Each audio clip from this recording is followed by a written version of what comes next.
people who are huge homebodies, and they're like, yeah, I do want to move to Arlington in the middle of nowhere where I don't see another person for 8 miles. Absolutely. And you know what? And if you're that person, be that person. Look, Pinterest is best. It's the most amazing thing I think it's better than Instagram, personally. But it's also, when it comes to weddings and houses, it is the devil. I would say weddings in particular, Pinterest is the devil. Because you have so many different ideas that are thrown at you all the time. You're like, I was like, I know what I want for this aspect of the wedding, and then I saw something else, and I was like, just kidding, I want something different! That's actually how our wedding sign came to be. Because I didn't think I was going to do that, and then I saw a photo of it on Pinterest, and I was like, yeah, I can do that. I think people are inured to it a little bit more with like television. You know, you understand that a commercial on TV is just trying to sell you an idea of what somebody else wants you to think your life should look like. Yeah. But it's important to remember that Pinterest and Instagram are doing the same thing. They're doing the exact same thing. But I think the only difference is that these are real people that it's happening to, whereas like the commercial or like a movie or whatever, that's not a real person. Whereas, Ginny from Idaho spent $100K on her wedding and it looked amazing, and so you have to do the same thing. But Jenny from Idaho, her parents are, oil millionaires or something like. I wouldn't say that.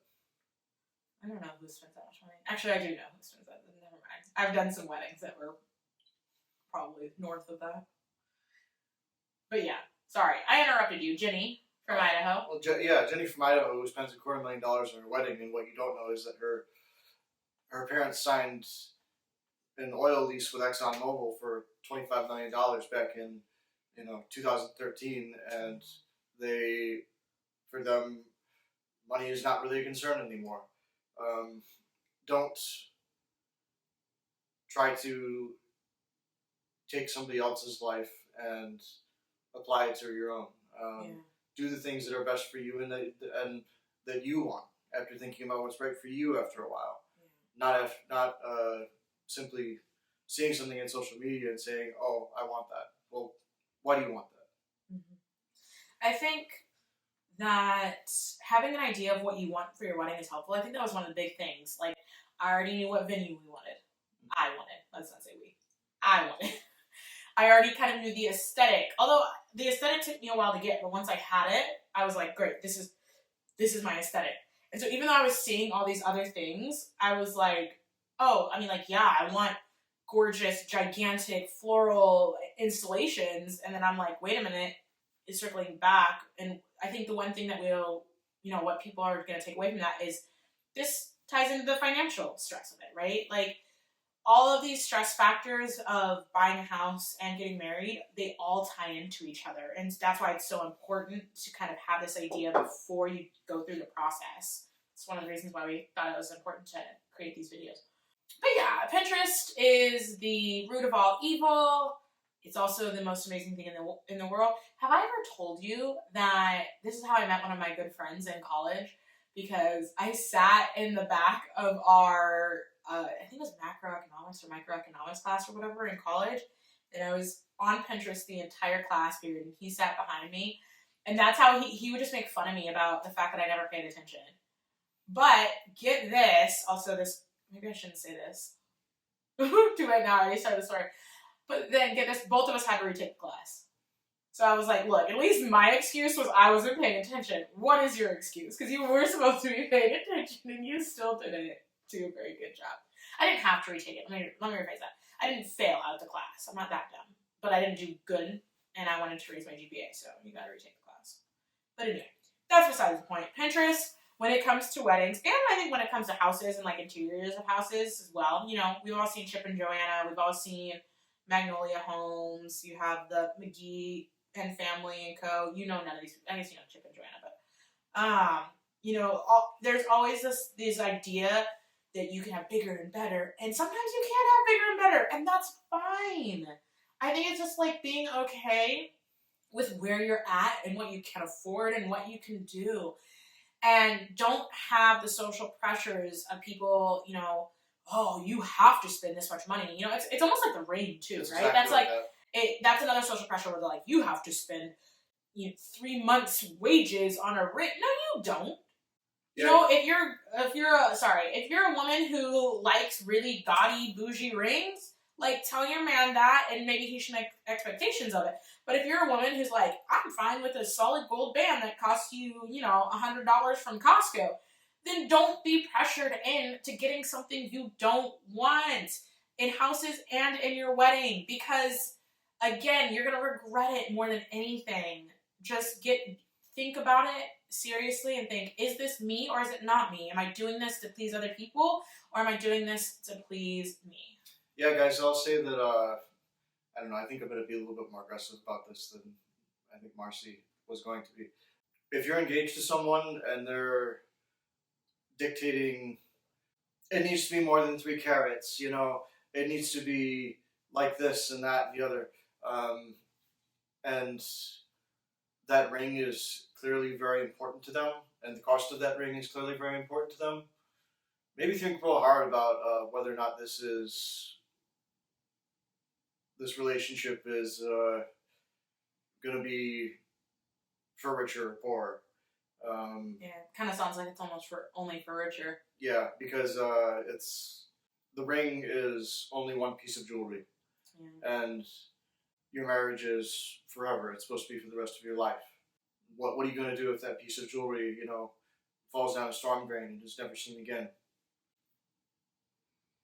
I think that I love you so much. I love you. Sorry. Actually, you know what? I think that there is this weird social construct that guys are supposed to go out and find a ring and just know what a girl wants. And that is wild because every woman is so different about her taste and aesthetic, and because the ring is supposed to be kind of a forever thing, she's wearing this as a piece of jewelry that she was going to wear forever. So I actually think that women should do more of saying general. I mean, you don't have to say, hey, give me this exact ring, but I mean, I told you things like I said I don't want golds, I don't want yellow gold because I only wear silver and white gold, so why would I wear a ring that's yellow gold?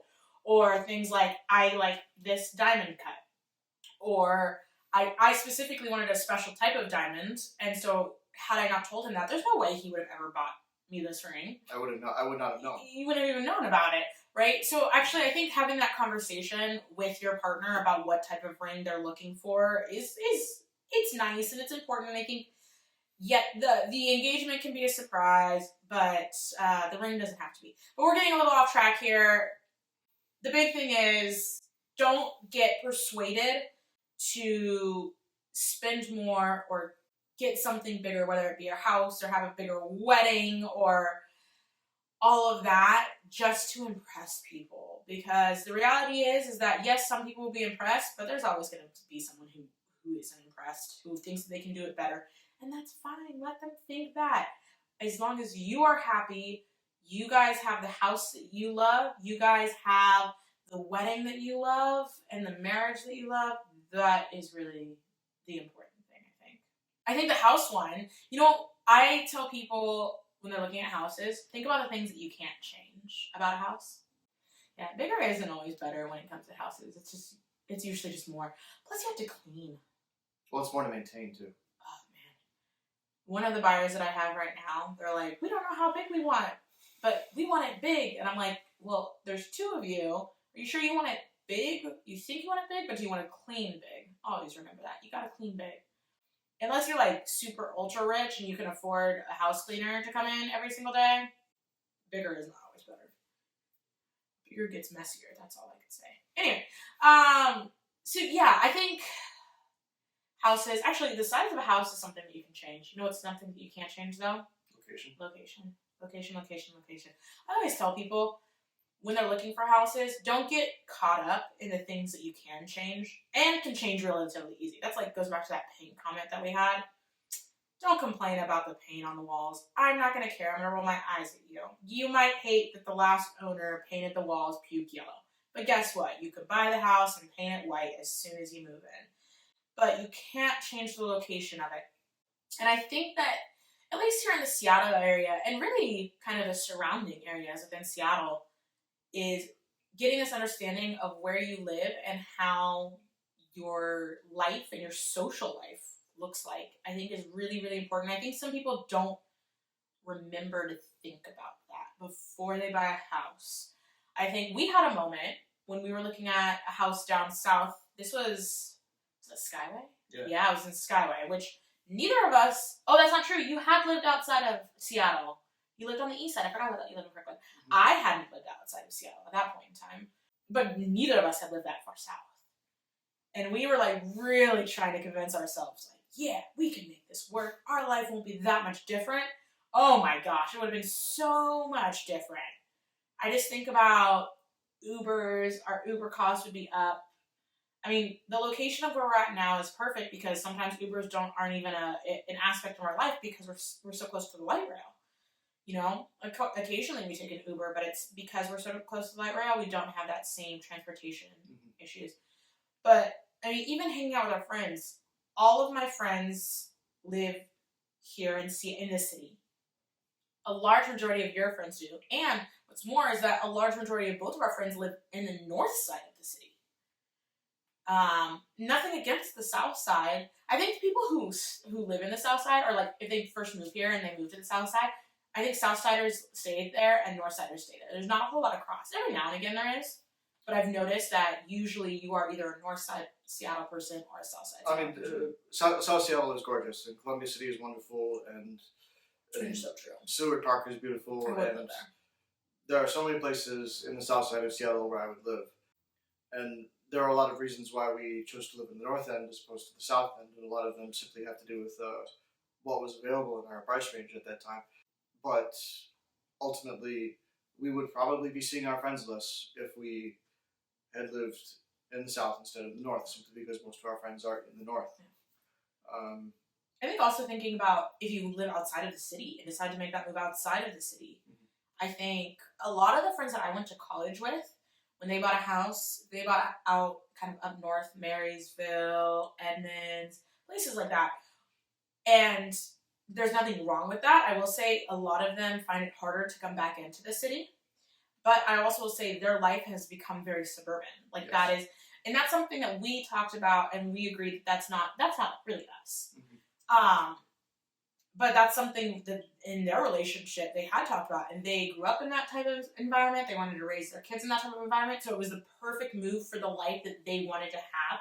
And they didn't necessarily leave friends behind, but they were like, okay, we're also going to have to make friends that are willing to come out and visit us, or we're going to have to make friends that are a little bit closer to us in our suburban area, all of that. So their life kind of changed a little bit, but it was still the life, again, that they needed to live. Going back to my first point, don't let someone bully you into something you don't want. If you want to live in the suburban lifestyle, live the suburban lifestyle. If you're like, I only live in downtown Seattle, live in downtown Seattle. Because that's really all that matters on it.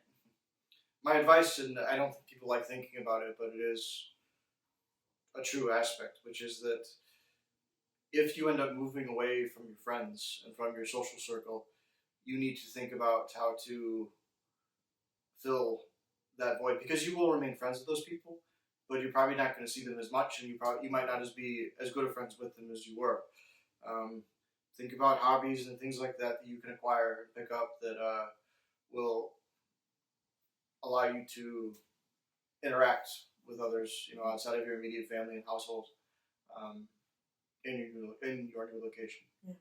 I mean, there are people who are huge homebodies, and they're like, yeah, I do want to move to Arlington in the middle of nowhere where I don't see another person for 8 miles. Absolutely. And you know what? And if you're that person, be that person.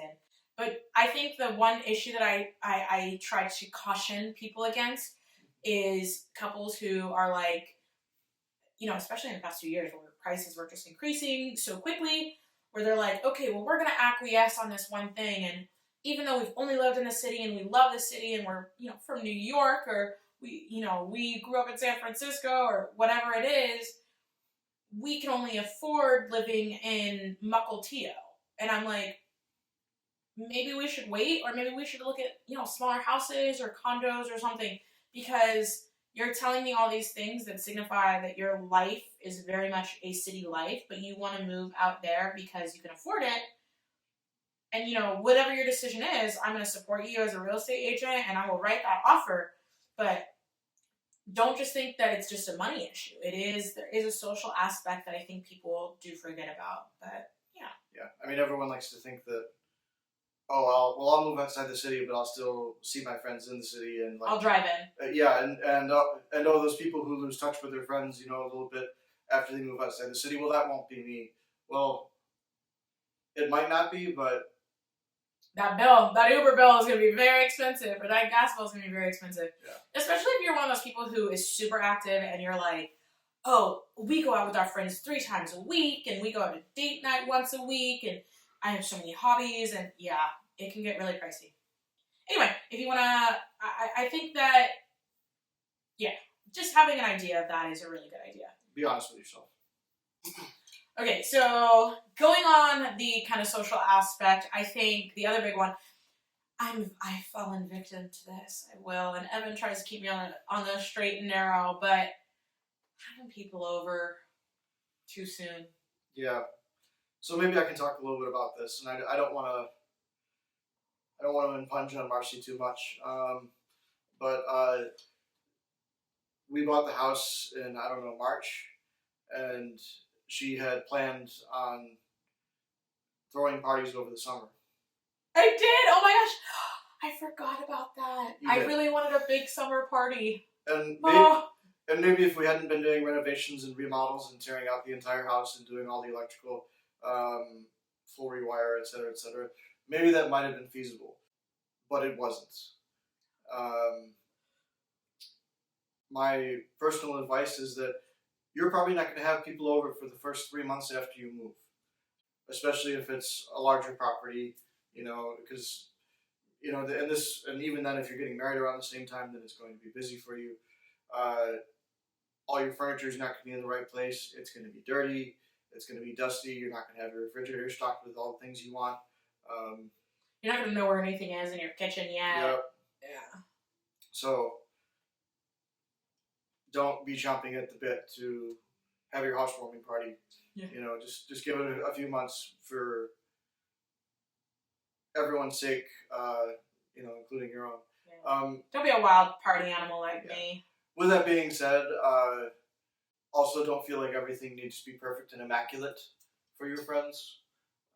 We recently threw a pretty large party, and I'll be honest, our kitchen is probably 3/4 of the way done, but it functions, and it works fine, and our guests really didn't care if... It was actually a talking point about the stresses of doing a remodel, because we had 2 other friends that either had done a remodel or were in the middle of it, so it was a good conversation starter, actually.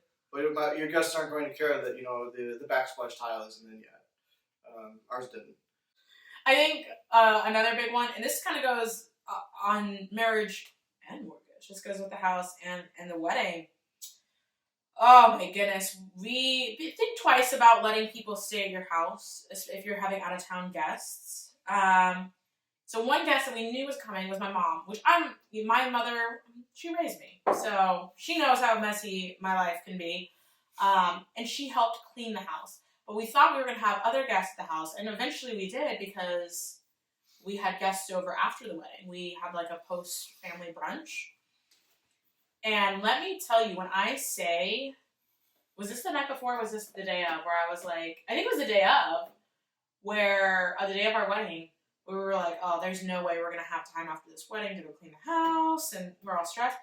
And I was calling my parents, and I was like, we're just going to cancel the after brunch. We'll be fine. Maybe we can go out to IHOP or whatever. My parents were like, no way. Let us clean your house for you. We'll sweep and we'll mop and we'll dust, and Dad will start working on the breakfast. And Which they did. Which they did. I mean, because we were staying at a hotel, and so I had zero clue what the house looked like, and I came in and it was like beautiful. And even though it wasn't perfect, like there was still some mess here and there, and clutter here and there, and everything wasn't put together fully. It was wild to see the fact that we had this amazing support system and we had this help, but that when people came over, all they were like, "Oh, there's so much room for the kids to run around." Or they talked about our stove. Or they were like, "You need to host more parties." And I was like, "No, I don't want to clean. Maybe what am I going to do when my parents are here?" But yeah, I think that giving yourself a little bit of grace to have a little bit of mess. People are just there to celebrate you. But also be aware that if you're, again, like me, a little type A, you don't want people to see the mess and the clutter, then don't invite them over. Don't do post-wedding brunches. Don't do pre-wedding, bridal showers. It's stressful, especially if you have a fixer-upper, you're doing some renovations. Don't do it. It's, I think it's a social pressure to have all of these aspects of your wedding, like, the bachelorette party and the bridal shower and the post-wedding brunch and the rehearsal dinner and this, that, and the other and and it just keeps going on and on and on and on and on.